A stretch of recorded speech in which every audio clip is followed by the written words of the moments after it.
ಎಲ್ರಿಗೂ ನಮಸ್ಕಾರ. ನಾನು ಎಸ್ ನಸನ್ ಅವರು, mathematics teacher, KRCR school, Gajendragad. ಮಕ್ಕಳೇ, ತಮಗೆಲ್ಲ ತಿಳಿದಿರುವಂತೆ ಈ ಆನ್ಲೈನ್ ಕ್ಲಾಸ್ ನಮ್ಮ ಗದಗ ಜಿಲ್ಲಾ ಉಪನಿರ್ದೇಶಕರು ಇವರ ಒಂದು ಆದೇಶದ ಮೇರೆಗೆ ತಮ್ಮೆಲ್ಲರಿಗೂ ಸಮಾಜ ಕಲ್ಯಾಣ ಇಲಾಖೆ ವತಿಯಿಂದ ನೀಡತಕ್ಕಂಥ ಎಲ್ಲ ವಸತಿ ನಿಲಯಗಳು ಮತ್ತು ವಸತಿ ಶಾಲೆಯ ಎಲ್ಲ ವಿದ್ಯಾರ್ಥಿಗಳಿಗೆ ಈ ಒಂದು ಆನ್ಲೈನ್ ಟ್ಯೂಷನ್ ಕ್ಲಾಸ್ ತರಗತಿಗಳು ಪ್ರಾರಂಭವಾಗಿವೆ. ಆ ಒಂದು ನಿಟ್ಟಿನಲ್ಲಿ ಈ ಗಣಿತ ಪರವಾಗಿ, ಮ್ಯಾಥಮೆಟಿಕ್ಸ್ ಪರವಾಗಿ ನಾನು ಇವತ್ತು ನಿಮಗೆ ಇಂಟ್ರೊಡಕ್ಷನ್ ಟು ಟ್ರಿಗ್ನೋಮೆಟ್ರಿ, ತ್ರಿಕೋನಮಿತಿಯ ಪ್ರಸ್ತಾವನೆ. ಉದ್ದೇಶ ಇಷ್ಟೇ, ಈ ಸದ್ಯದರಲ್ಲಿ ನಿಮಗೆ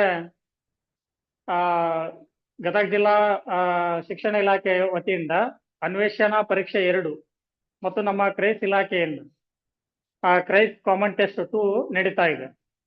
ಆ ಒಂದು ಹಿನ್ನೆಲೆಯಲ್ಲಿ ತ್ರಿಕೋನಮಿತಿಯ ಪ್ರಸ್ತಾವನೆ, ಇಂಟ್ರೊಡಕ್ಷನ್ ಟು ಟ್ರಿಗ್ನೋಮೆಟ್ರಿ ಮತ್ತು ಅದರ ಅನ್ವಯಗಳು, ಅಪ್ಲಿಕೇಶನ್ಸ್ ಆಫ್ ಟ್ರಿಗ್ನೋಮೆಟ್ರಿ ಮತ್ತು ವೃತ್ತಗಳು ಚಾಪ್ಟರ್ ವತಿಯಿಂದ ನಿಮಗೆ ಅನ್ವೇಷಣಾ ಪರೀಕ್ಷೆ ಆಗಿರ್ಬೋದು ಮತ್ತೆ ಕ್ರೈಸ್ ಕಾಮನ್ ಟೆಸ್ಟ್ ಆಗಿರ್ಬೋದು, ಇದು ನಡೀತಾ ಇರೋದ್ರಿಂದ ಮತ್ತು ಈಗ ರೀಸೆಂಟ್ಲಿ ಬಿಟ್ಟಿರುವಂತ ನಮ್ಮ ಇದರಿಂದ ಯಾವುದು KCEB ಬೋರ್ಡ್ ಇಂದ, ಕರ್ನಾಟಕ ಪ್ರೌಢ ಪರೀಕ್ಷಾ ಮಂಡಳಿ ವತಿಯಿಂದ ನಮಗೆ ಈ ವರ್ಷದ ಒಂದು ಥೀಮ್ ಬೇಸ್ಡ್ ಎಕ್ಸಾಮ್ ಅನ್ನ ನಿಮ್ಗೆ ಅಪ್ಲೈ ಮಾಡಿರೋದ್ರಿಂದ ಆ ಥೀಮ್ ಪ್ರಕಾರ ಹೋದ್ರೆ ಇಂಟ್ರೊಡಕ್ಷನ್ ಟು ಟ್ರಿಗ್ನೋಮೆಟ್ರಿ ಮತ್ತು ಈ ಅಪ್ಲಿಕೇಶನ್ಸ್ ಆಫ್ ಟ್ರಿಗ್ನೋಮೆಟ್ರಿ, ತ್ರಿಕೋನಮಿತಿಯ ಪ್ರಸ್ತಾವನೆ ಮತ್ತು ಅದರ ಅನ್ವಯಗಳು, ಈ 2 ಚಾಪ್ಟರ್ ಇಂದ ನಿಮ್ಗೆ 10 ಅಂಕಗಳಿದೆ.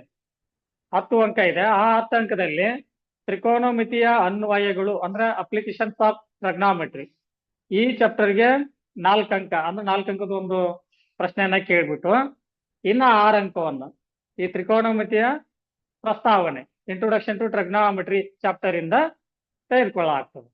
ಹಾಗಾದ್ರೆ ಆ 6 ಉದ್ದೇಶವಾಗಿಟ್ಕೊಂಡು, ಆ 6 ಅಂಕವನ್ನು ಉದ್ದೇಶವಿಟ್ಕೊಂಡು ಯಾವ ರೀತಿ ಕೇಳ್ಬೋದು ಅನ್ನೋದನ್ನ ನಾವು ಸ್ವಲ್ಪ ಗ್ಲಾನ್ಸ್ ಮಾಡ್ಕೊಂಡು ಈಗ ಈ ಚಾಪ್ಟರ್ ಇವತ್ತಿಂದ ನಾವೇನೇನು ಕಲಿಬಹುದನ್ನ ಹೇಳ್ತೀನಿ. ಹಾಗಾದ್ರೆ ಆ 6 ಅಂಕವನ್ನ ಆ ತ್ರಿಕೋನಮಿತಿಯ ಪ್ರಸ್ತಾವನೆ ವತಿಯಿಂದ ನಾವು ಈ ತರ ಹೊಡ್ಕೋಬಹುದು. 1+2+3 ಆಗ್ಬೋದು.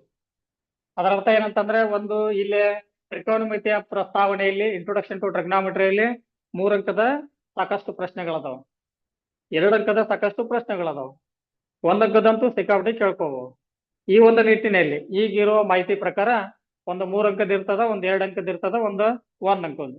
ಇಲ್ಲಿ 6 ಆಯ್ತಂದ್ರೆ ಇನ್ನ ತ್ರಿಕೋನಮಿತಿಯ ಪ್ರಸ್ತಾವನೆ ಅನ್ವಯಗಳು ಅದ್ರ ವತಿಯಿಂದ ಒಂದು 4, ಒಟ್ಟ ಎಷ್ಟಾಯ್ತು ಇಲ್ಲಿಗೆ 10 ಅಂಕ ಆಗ್ತದೆ ನಿಮಗೆ. ಈ 10 ಅಂಕಗಳು ನಿಮ್ಮ ಥೀಮ್ ಬೇಸ್ಡ್ ಎಕ್ಸಾಮ್ ಅಲ್ಲಿ ಇದೆ. ಈ ವರ್ಷದ ನಿಮ್ಮ ಥೀಮ್ ಅನ್ನ ತೆಗೆದುಕೊಂಡಾಗ ಆ ಥೀಮ್ ಅನ್ನ 2 ಚಾಪ್ಟರ್ ವತಿಯಿಂದ ನಿಮ್ಗೆ 10 ಅಂಕಗಳು ಲಭಿಸ್ತವೆ. ಆ 10 ಅಂಕವನ್ನ ನಾವು ಪಡ್ಕೋಬೇಕಂತಂದ್ರೆ ಈ ಅನ್ವಯಗಳಲ್ಲಿ 4 ತೆಗಿಲೇಬೇಕಾಗ್ತದೆ. ಈ ಅನ್ವಯದ 4 ಅಂಕದ ಪ್ರಶ್ನೆಗಳನ್ನು ನೀವು ಕ್ಯಾರಿ ಆಗ್ಬೇಕು ಅಂತಂದ್ರೆ ಈ ತ್ರಿಕೋನಮಿತಿಯ ಪ್ರಸ್ತಾವನೆಯನ್ನ ಕರೆಕ್ಟ್ ಆಗಿ ಅಭ್ಯಾಸ ಮಾಡಿರ್ಬೇಕಾಗುತ್ತೆ. ತ್ರಿಕೋನಮಿತಿಯ ಪ್ರಸ್ತಾವನೆಯಲ್ಲಿ ಬರುವಂತ 6 ತ್ರಿಕೋನಮಿತಿಯ ರೇಷಿಯೋಗಳು, ಅನುಪಾತಗಳು ಸ್ಪೆಸಿಫಿಕ್ ಎಂಗಲ್ಸ್ಗಳಂತ ಅದಾವ. ಟ್ರಿಗ್ನೋಮೆಟ್ರಿಕ್ ಸ್ಪೆಸಿಫಿಕ್ ಎಂಗಲ್, ತ್ರಿಕೋನಮಿತಿಯ ನಿರ್ದಿಷ್ಟ ಕೋನಗಳು. ಅದರ ಆಧಾರದ ಮೇಲೆ ಇದಲ್ದೇನೆ ತ್ರಿಕೋನಮಿತಿಯ ನಿತ್ಯ ಸಮೀಕರಣಗಳು ಅಂತ ಅದಾವ. ತ್ರಿಕೋನಮಿತಿಯ ನಿತ್ಯ ಸಮೀಕರಣ ಅಂದ್ರೆ ಐಡೆಂಟಿಟೀಸ್ ಇನ್ ಟ್ರಿಗ್ನೋಮೆಟ್ರಿ. ಆ ಒಂದು 9 ಐಡೆಂಟಿಟಿಗಳು ಈ ತ್ರಿಕೋನಮಿತಿಯ ಸ್ಪೆಸಿಫಿಕ್ ಎಂಗಲ್ಸ್ ಆಗಿರ್ಬೋದು, ಇಲ್ಲ ತ್ರಿಕೋನಮಿತಿಯ 6 ರೇಷಿಯೋಗಳು, ಅನುಪಾತಗಳಾಗಿರ್ಬೋದು. ಈ ಒಂದು ನಿಟ್ಟಿನಲ್ಲಿ ಇವನ್ ಕಲಿತಿದ್ದೆ ಆಯ್ತಂದ್ರೆ ಇದನ್ನ ನೀವು ಈಸಿಯಾಗಿ ಕ್ಯಾರಿ ಮಾಡ್ಕೋಬಹುದು. ಆ ಒಂದು ನಿಟ್ಟಿನಲ್ಲಿ ಈಗ ನಂದು ಆಕ್ಚುಲಿ ಇವತ್ತು ಇರೋದು ಯಾವ್ದಂದ್ರೆ ಸಮಾಂತರ ಶ್ರೇಣಿಗಳು ಅಧ್ಯಾಯ. ಮತ್ತೆ ನೀವು ನಾಳೆನೆ ಈಗ ಇದಕ್ಕೆ ರೆಡಿ ಆಗ್ತಾ ಇದ್ರಿ ಅನ್ವೇಷಣಾ ಪರೀಕ್ಷೆಗೆ. ಆ ಅನ್ವೇಷಣಾ ಪರೀಕ್ಷೆಯಲ್ಲಿ ಈ ತ್ರಿಕೋನಮಿತಿಯ ಪ್ರಸ್ತಾವನೆ ಅಧ್ಯಾಯ ಇರೋದ್ರಿಂದ ಇವತ್ತ ನಾನು ಆ ಒಂದು ಚಾಪ್ಟರ್ ಬಗ್ಗೆ ನಾನು ನಿಮ್ಗೆ ಡಿಸ್ಕಷನ್ ಮಾಡ್ತೀನಿ. ಓಕೆನಾ? ಇನ್ನ ಮೂಲ ಕಾನ್ಸೆಪ್ಟಿಗೆ ಬರ್ತಾ ಇದ್ದೀನಿ ನಾನೀಗ. Introduction to trigonometry.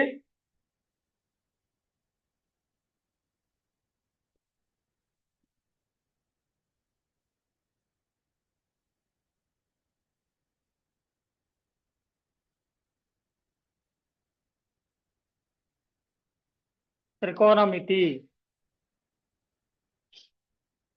ವಿದ್ಯಾರ್ಥಿಗಳೇ, trigonometry word is derived from Greek word. 3 Greek words. ಈ ತ್ರಿಕೋನಮಿತಿ ಅನ್ನೋದು ಒಂದು ಪದ 3 ಪದಗಳಿಂದ ಆಗಿದೆ.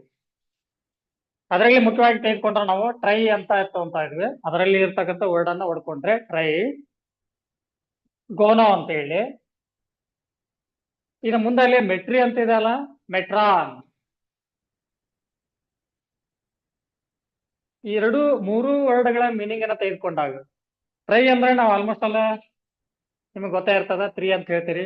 ಗೋನೋ ಮೀನಿಂಗ್ ಏನಂದ್ರೆ ಲ್ಯಾಟ್ರಲ್ ಅಥವಾ ಸೈಡ್ಸ್ ಅಂತ ಹೇಳ್ತೀವಿ ನಾವು.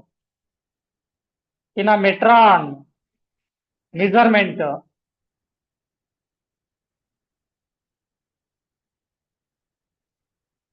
ಇನ್ನ ಕನ್ನಡದಲ್ಲಿ ತೆಗೆದುಕೊಂಡ್ರೆ 3. ಇನ್ನ ಸೈಡ್ಸ್ ಅಂದ್ರೆ ನಾವು ಕಾಮನ್ ಆಗಿ ಬಾಹುಗಳು. ಇನ್ನ ಮೆಜರ್ಮೆಂಟ್ ಅಂದ್ರೆ ಗೊತ್ತಾಯಿದೆ, ಅಳತೆ ಅಂತೇಳಿ. 3 ಬಾಹುಗಳ ಅಳತೆಯನ್ನ ಮಾಡುವುದು. Measurement of 3 side. ಹಾಗಾದ್ರೆ ಮೆಜರ್ಮೆಂಟ್ ಆಫ್ 3 ಸೈಡ್ಸ್ ಬಂದ್ರೆ ನಾವು ಪಾಲಿಗಾನ್ಗೆ ಹೋಗೋಣ. ಈಗ ಪಾಲಿಗಾನ್ ಬಹುಭುಜಾಕೃತಿಗಳು.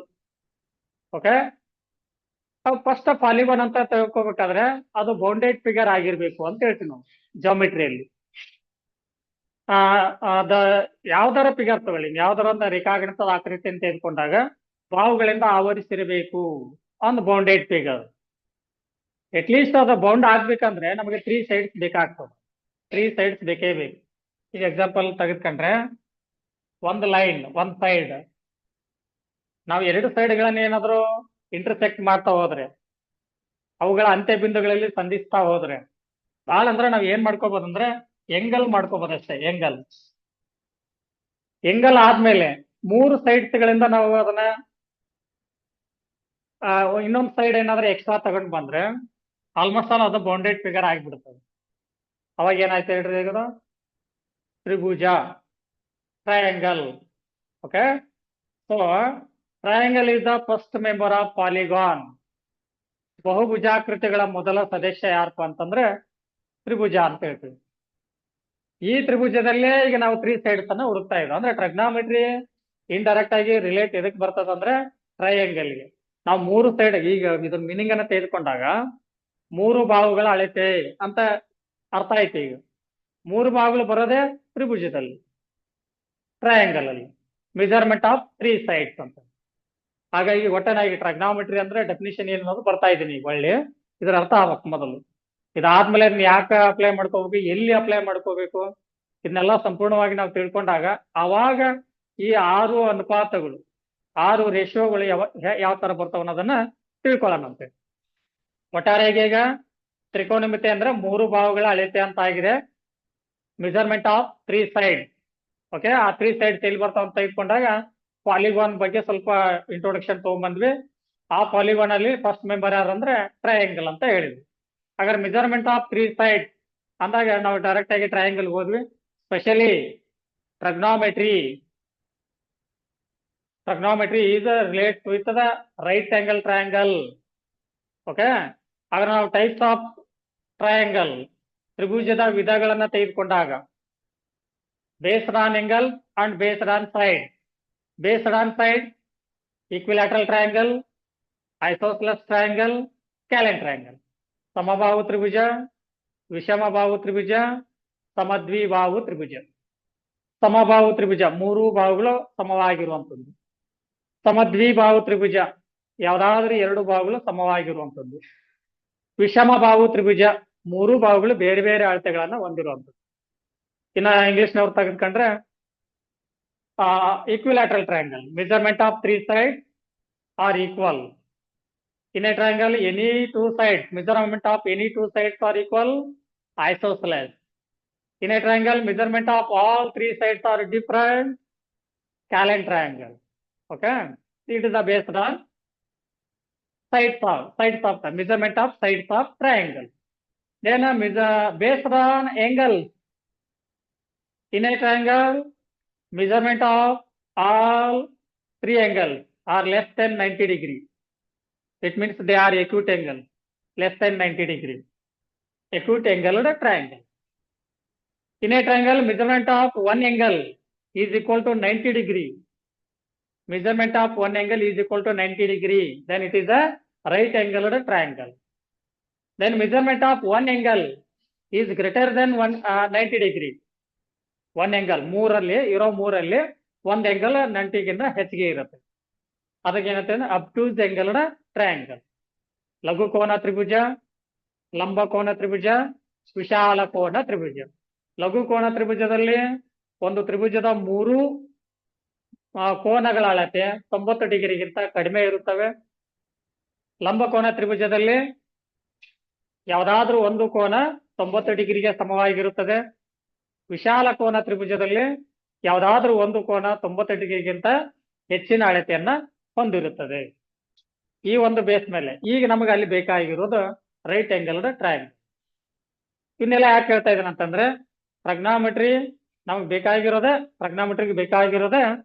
Right angled triangle. ಯಾಕಪ್ಪ ಇವನ್ನೆಲ್ಲ ತೆಗೆದುಕೊಂಡಾಗ ಸೊ ಇವಾಗ ಡೆಫಿನಿಷನ್ ಬರ್ತದೆ. ಟ್ರಿಗ್ನಾಮೆಟ್ರಿದ ಡೆಫಿನಿಷನ್ ಏನಪ್ಪಾ ಅಂತಂದ್ರೆ trigonometry is the one of the branch of mathematics. Okay, ನಾವು ಮೊದಲಿನ ಬ್ರಾಂಚ್ಗಳಂತ ತೆಗೆದುಕೊಂಡಾಗ ಅರ್ಥಮೆಟಿಕ್, ಆಲ್ಜಿಬ್ರಾ, ಜಾಮೆಟ್ರಿ ಅಂತ ಹೆಂಗ್ ಹೇಳ್ತೀವೋ ಆ ಒಂದು ನಿಟ್ಟಿನಲ್ಲಿ it is also one of the special branch. Okay, trigonometry is the branch of mathematics. It deals with the study of measurement of three sides, especially in a right angled triangle. ಒಂದು ಲಂಬಕೋನ ತ್ರಿಭುಜದಲ್ಲಿ ಮೂರು ಬಾಹುಗಳನ್ನ ಅಳತೆ ಮಾಡುವಂತ ಒಂದು ಗಣಿತದ ಶಾಖೆಯನ್ನೇ ತ್ರಿಕೋನಮಿತಿ ಎಂದು ಕರೆಯುವರು. Okay, once again I explain you. Trigonometry is the branch of mathematics. It deals with the study of measurement of three sides in a right angled triangle. Okay, ಅದನ್ನ ಯಾಕೆ ತಗೊಂಡ್ರ ಅಂತಂದ್ರೆ ಮತ್ತೆ ನಾವು ಅಪ್ಲಿಕೇಶನ್ಸ್ ಅಲ್ಲಿ ತೆಗೆದುಕೊಂಡಾಗ ಹೈಟ್ ಅಂಡ್ ಡಿಸ್ಟನ್ಸ್, ಎತ್ತರ ಮತ್ತು ದೂರ ಮತ್ತು ಎತ್ತರ, ಇವುಗಳು ಬೇಕಾಗಿರೋದು ಅಥವಾ ಇವುಗಳು ಎಲ್ಲಿ ಸಿಗ್ತಾವ ಅಂತಂದ್ರೆ ನಮ್ಗೆ ರೈಟ್ ಆಂಗಲ್ಡ್ ಟ್ರಯಾಂಗಲ್ ಅಲ್ಲೇ ಸಿಗ್ತಾವ. ಲಂಬಕೋನ ತ್ರಿಭುಜ ಯಾವ್ದಾದ್ರು ಒಂದು ಕೋನ 90 ಆಗಿರುವಂತದ್ದು ಇಲ್ಲಿ ತಗೊಂಡಿದ್ದೇನೆ. ಓಕೆ, ಟ್ರಯಾಂಗಲ್ ನೇಮ್ ನಾನು ಈಗ ABC ಅಂತ ಕೊಡ್ತಾ ಇದ್ದೇನೆ. In triangle ABC angle B is equal to 90 degree. Tribhuja ABC ದಲ್ಲಿ ಬಿ ಕೋನ 90 ಡಿಗ್ರಿ ಆಗಿದೆ. ಓಕೆ, ಹಾಗಾದ್ರೆ ಬಿ 90 ಆಯ್ತಂದ್ರೆ ನಾವು ಕನ್ನಡದಲ್ಲಿ ಎಸಿಗೆ ವಿಕರ್ಣ ಅಂತ ಕರಿತೀವಿ, ನೀವು ಹೈಪೋಟನ್ಸ್ ಅಂತ ಕರಿತೀರಿ. ಓಕೆ, ಹಾಗಾದ್ರೆ hypotenuse other than hypotenuse in a right angle triangle other than hypotenuse, other two sides are one is the base and another one is the height. ಲಂಬಕೋನ ತ್ರಿಭುಜದಲ್ಲಿ ವಿಕರ್ಣವನ್ನ ಹೊರತುಪಡಿಸಿದರೆ ಇನ್ನ ಉಳಿದ ಎರಡು ಬಾಹುಗಳಲ್ಲಿ ಒಂದು ಪಾದವಾಗಿರುತ್ತೆ, ನಾವು ಅದನ್ನೇ ಇಲ್ಲೇ ದೂರ ಅಂತ ತೆಗೆದುಕೊಳ್ಳೋದು, ಇನ್ನೊಂದು ಎತ್ತರ ಆಗಿರುತ್ತೆ. ಓಕೆ, ಹಾಗಾದ್ರೆ ಬೇಸ್ ಅಂಡ್ ಹೈಟ್ ಇವುಗಳನ್ನ ಕನ್ಸಿಡರ್ ಮಾಡ್ಕೊಂಡಾಗ ಇದನ್ನ ಟ್ರಿಗ್ನಾಮೆಟ್ರಿಗೆ ಅಪ್ಲೈ ಮಾಡಿದ್ರೆ ಎಸ್ಪೆಷಲಿ ಟ್ರಿಗ್ನಾಮೆಟ್ರಿ ಕಂಡುಹಿಡಬೇಕಾಗಿದೆ ನಮ್ಮ ದಿನನಿತ್ಯ ಜೀವನದಲ್ಲಿ ಇರ್ತಕ್ಕಂಥ ಕೆಲವು ಎತ್ತರಗಳು, ಕೆಲವು ದೂರಗಳು, ಇವುಗಳನ್ನ ಕಂಡುಹಿಡಬೇಕಾಗಿರೋದ್ರಿಂದ ಆ ಒಂದು ಉದ್ದೇಶದಿಂದ ಈ ಟ್ರಿಗ್ನಾಮೆಟ್ರಿ ಸ್ಪೆಷಲಿ ರೈಟ್ ಟ್ರಯಾಂಗಲ್ಗೆ ಅಪ್ಲೈ ಆಗ್ತದೆ. ಈಗೆಲ್ಲ ನಿಮ್ಗೆ ಅರ್ಥ ಆಯ್ತು ಅಂತ ಅನ್ಕೊಂಡಿದ್ದೀನಿ. ಒಟ್ಟಾರೆಯಾಗಿ ಟ್ರಿಗ್ನಾಮೆಟ್ರಿನೇ ಯಾಕೆ ರೈಟ್ ಆಂಗಲ್ ಟ್ರಯಾಂಗಲ್ ತಗೋಬೇಕು, ಲಂಬಕೋನ ತ್ರಿಭುಜವನ್ನೇ ಯಾಕೆ ತೆಗೆದುಕೋಬೇಕು ಅನ್ನೋದನ್ನ ತೆಗೆದುಕೊಂಡಾಗ. ಓಕೆ, ಒಟ್ಟಾರೆಯಾಗಿ ಈಗ ಟ್ರಿಗ್ನಾಮೆಟ್ರಿ ಅಂದ್ರೆ ಏನಂತ ತಿಳ್ಕೊಂಡ್ರಿ. ಈಗ ನಾವು ಇದರಲ್ಲಿ ತ್ರಿಕೋನಮಿತಿಯಲ್ಲಿ ಆ ಒಂದು ಲಂಬಕೋನ ತ್ರಿಭುಜದಲ್ಲಿ ಯಾವ್ಯಾವ ಭಾಗಗಳಿಗೆ ಏನಂತ ಕರಿತೀವಿ ಮತ್ತ ಇಲ್ಲಿ ಸ್ಪೆಸಿಫಿಕ್ ಆಂಗಲ್ಸ್ ಅನ್ನ ಯಾವ ರೀತಿ ಕೊಡಬೇಕು ಅನ್ನೋದನ್ನ ತಿಳ್ಕೊಂಡು ಆಮೇಲೆ 6 ಅನುಪಾತಗಳ ಬಗ್ಗೆ ಹೋಗೋಣ. ಹಾಗಾದ್ರೆ ಇಲ್ಲಿ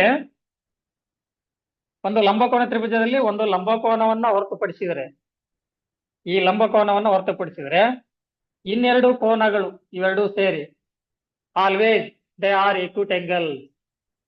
Always they are acute angle because the sum of interior angles of a triangle is 180. Okay, ಒಂದು ತ್ರಿಭುಜದಲ್ಲಿ 3 ಒಳಕೋನಗಳ ಮೊತ್ತ 180 ಡಿಗ್ರಿಗೆ ಸಮನಾಗಿರುತ್ತದೆ. ಹಾಗಾದ್ರೆ ಇದ್ರ ಡೆಫಿನಿಷನ್ ಹೇಳುವಾಗ, ಇದ್ರ ಡೆಫಿನಿಷನ್ ಅಂದ್ರೆ ಲಂಬಕೋನ ತ್ರಿಭುಜದ ಡೆಫಿನಿಷನ್ ಹೇಳುವಾಗ ತ್ರಿಭುಜದಲ್ಲಿ ಯಾವ್ದಾದ್ರೂ ಒಂದು ಕೋನದ ಅಳತೆ 90 ಡಿಗ್ರಿ ಆಗಿರ್ಬೇಕು ಅಂತ ಹೇಳ್ತೀವಿ.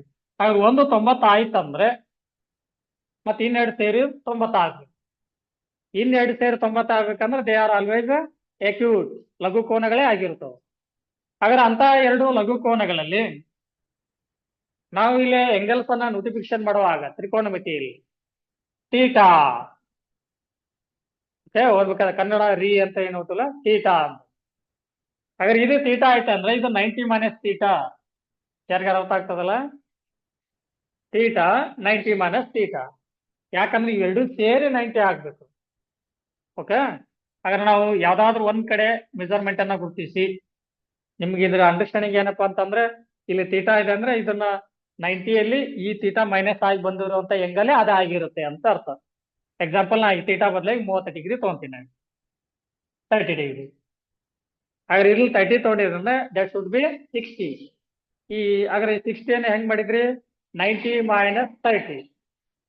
ಅದನ್ನೇ ನಾನು ಹೇಳ್ತಾ ಇರೋದು. ಈಗ ಇದನ್ನ ತೀಟಾ ಅಂತ ತೆಗೆದುಕೊಂಡ್ರೆ 90 ಮೈನಸ್ ತೀಟಾ, ಇದು 30 ಅಂತ ತೆಗೆದುಕೊಂಡ್ರೆ 90 ಮೈನಸ್ 30, ರಿಮೈನಿಂಗ್ 60. ಹಾಗಾಗಿ ಅದ ಒಂದ್ ಎಂಗಲ್ ಕೊಟ್ಟಿದಾರಂದ್ರೆ ಇನ್ನೊಂದು 90ಯಲ್ಲಿ ಮೈನಸ್ ಆಗಿ ಬರುತ್ತೆ ಅನ್ನೋದು ಗೊತ್ತಿರ್ಬೇಕು. ಯಾವ್ದಾರು ಕೊಳ್ಳಿ. ಈ ಜಾಗದಲ್ಲಿ ಈಗ ನಾನು ರೇಷೋವನ್ನ ಹೇಳುವಾಗ, ಅನುಪಾತಗಳನ್ನು ಹೇಳುವಾಗ ತೀಟಾ ಅಂತ ತೆಗೆದುಕೊಳ್ತೀನಿ.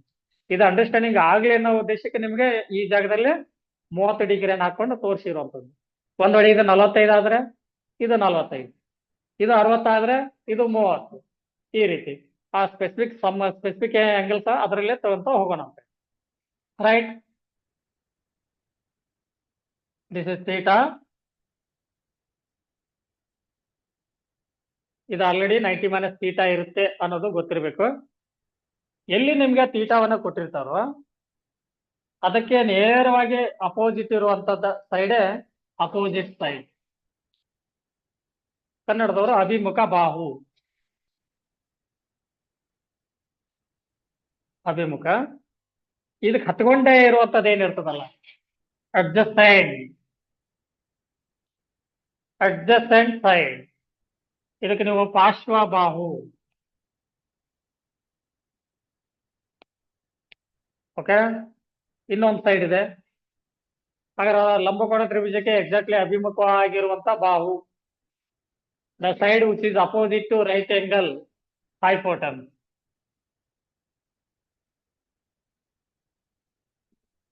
ಇದಕ್ಕೆ ಕನ್ನಡದಲ್ಲಿ ವಿಕರ್ಣ ಅಂತ ಕರಿತೀವಿ. ಈ ಒಂದು ಮೂರು ಭಾಗಗಳ ಆಧಾರದಲ್ಲಿ ಯಾವ ಎಂಗಲ್ ಅನ್ನು ಕೊಟ್ಟಿರ್ತಾರೋ, ಈಗ ಅದು ಆಲ್ರೆಡಿ 90 ಅಂತ ಇರುತ್ತೆ, ಗೊತ್ತಿರುತ್ತೆ ನಿಮ್ಗೆ. ಯಾಕಂದ್ರೆ ನಾವು ರೈಟ್ ಆಂಗಲ್ ಟ್ರಯಾಂಗಲ್ ಅಲ್ಲಿ ಅಪ್ಲೈ ಮಾಡ್ತಾ ಇದೀವಿ. ಆದ್ರೆ ಇದು 90 ಅಂದ್ರೆ ಇನ್ನೆರಡು ಕೋನಗಳಲ್ಲಿ ಯಾವ್ದು ಕೊಟ್ಟಿದಾರ ನೋಡ್ಕೊಂಡು ಅಲ್ಲಿಂದ ಅಪ್ಲೈ ಮಾಡ್ಕೋಬೇಕು. ನಾನು ಸ್ವಲ್ಪ ಚೇಂಜ್ ಮಾಡ್ತೀನಿ ನೋಡ್ರಿ. ಹಂಗ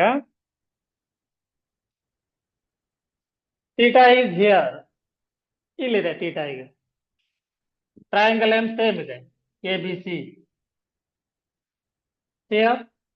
ಇದಕ್ಕೆ ಅಭಿಮುಖ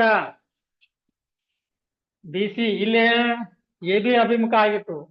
ಯಾಕೆ ಆಯ್ತು ಅನ್ನೋದು ಗೊತ್ತಿರ್ಬೇಕು. ಇದಕ್ಕೆ ಅಭಿಮುಖ ಆಗಿದೆ. ಇನ್ನು ಇದಕ್ಕೆ ಅಭಿಮುಖ ಅಂದ್ರೆ ಇಲ್ಲಿ ಬರುತ್ತೆ ಅಪೋಸಿಟ್. ಹಾಗಾಗಿ BC ಕನ್ವರ್ಟ್ ಆಗಿ ಏನಾಗ್ತದ ಅಪೋಸಿಟ್ ಸೈಡ್, ಅಂದ್ರೆ ಇಲ್ಲಿ ಅಭಿಮುಖ ಆಯ್ತು. ಹಾಗಾದ್ರೆ ಇದಕ್ಕೆ ಹತ್ಕೊಂಡಂತ ಇನ್ನೊಂದು ಸೈಡ್ ಇದೆ. ಇಲ್ಲಿ ವಿಕರ್ಣವನ್ನ ಬಿಟ್ಬಿಡ್ಬೇಕು ನೀವು. ವಿಕರ್ಣ ಅಂದ್ರೆ ಅದು ಯಾವಾಗ್ಲೂ ವಿಕರ್ಣ ಆಗೇ ಇರುತ್ತೆ. ಇನ್ನು ಉಳಿದಂತ ಎಂಗಲ್ಗಳ ಆಧಾರದ ಮೇಲೆ ಯಾವ್ದೋ ಅಭಿಮುಖ, ಯಾವ್ದು ಪಾರ್ಶ್ವ, ಯಾವ್ದು ಅಪೋಸಿಟ್ ಸೈಡ್, ಯಾವ್ದು ಅಡ್ಜಸೆಂಟ್ ಸೈಡ್, ಇದನ್ನ ಡಿಸೈಡ್ ಮಾಡ್ಬೇಕಾಗುತ್ತೆ. ತೀಟಾ ಇಲ್ಲಿತ್ತು, ಇದು ಅಭಿಮುಖ ಆಯ್ತು. ಇಲ್ಲಿ ತೀಟಾ ಇಲ್ಲಿದೆ, ಇದು ಅಭಿಮುಖ ಆಯ್ತು. ಹಾಗಾದ್ರೆ ಇದು ಕತ್ಕೊಂಡಂತ ಇದು ಇದೆಲ್ಲ ಅಡ್ಜಸೆಂಟ್, ಪಾರ್ಶ್ವ ಬಾಹು. ಹಾಗಾದ್ರೆ ಎರಡೂ ಕೇಸಲ್ಲಿ ನೋಡ್ಕೊಳ್ಳಿ, ಹೈಪೋಟನ್ಸ್ ಆಗೇ ಇದೆ. ಓಕೆ, ವಿಕರ್ಣ ಜಾಗದಲ್ಲೇ ಇದೆ. ಈಗೆಲ್ಲ ನಿಮ್ಗೆ ತಿಳಿದಿದೆ ಅಂತ ಅನ್ಕೊಂಡಿದ್ದೀನಿ ನಾನು.